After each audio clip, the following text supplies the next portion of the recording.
The whole table erupted. Cheers, glasses raised, my uncle pounding the table like this was some championship win. I didn't flinch. I just lifted my wine, let the silence stretch until every face turned toward me, and said calmly, "Dad, should I tell them now, or will you?" His fork slipped from his hand and hit the plate with a sharp metallic crack. My brother's face reddened instantly.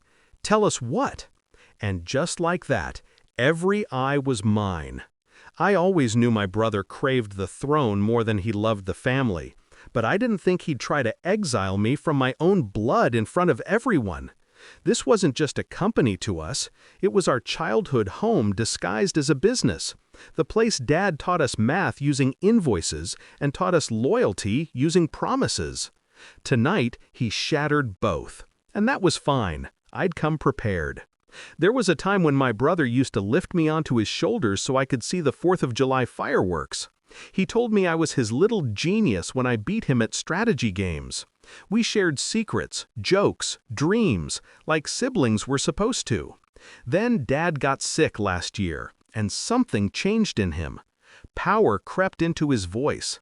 Calculation replaced warmth. He started calling himself the natural heir, like we'd stepped into some medieval drama.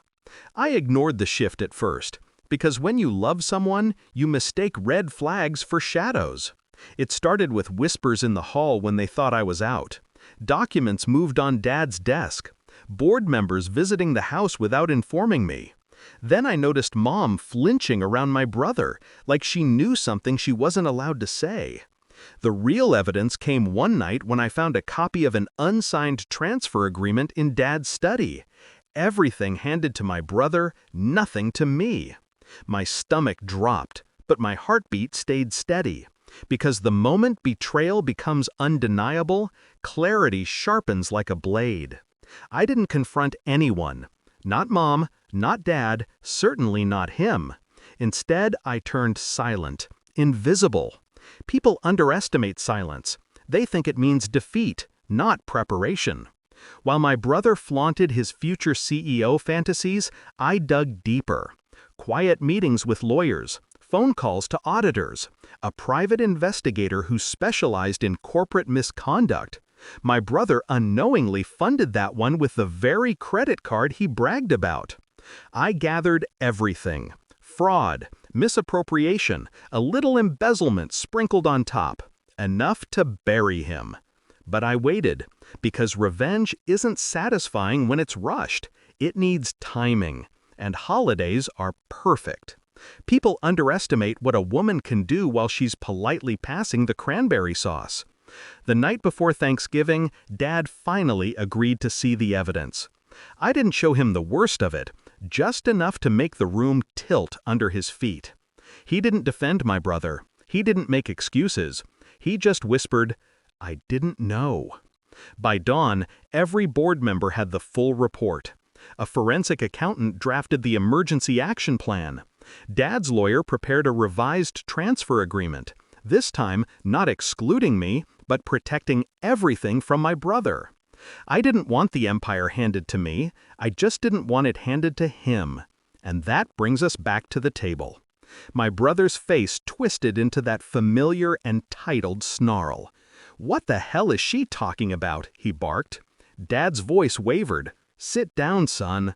"No! Someone tell me what's going on."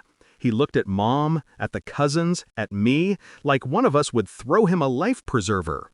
I didn't move, didn't blink. I simply slid a sealed envelope across the table. He ripped it open. His eyes scanned, his breathing hitched. Then he read the words aloud, voice cracking. "Temporary suspension, pending full investigation. Evidence of financial misconduct." Silence crushed the room. He stood up so fast his chair toppled. "You set me up." "No," I said softly. "You set yourself up. I just stopped covering for you." His face collapsed, not in anger this time, but in realization, the kind that comes too late. Dad told him to leave. Not shouted, just told him like a man accepting a truth he wished he'd seen sooner.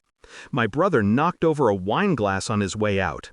Fitting, really. Spilled things can be cleaned. Broken things? Not always. When the door slammed, the table stayed frozen. Mom whispered, "You saved this family." I didn't answer, because the truth was simpler. I didn't save the family. I saved myself from surrendering to a version of him that no longer existed. Justice isn't loud. It doesn't need applause. It just needs timing, clarity, and a calm hand that doesn't shake. So I lifted my wine again, took another slow sip, and finally said, "Now, shall we eat?"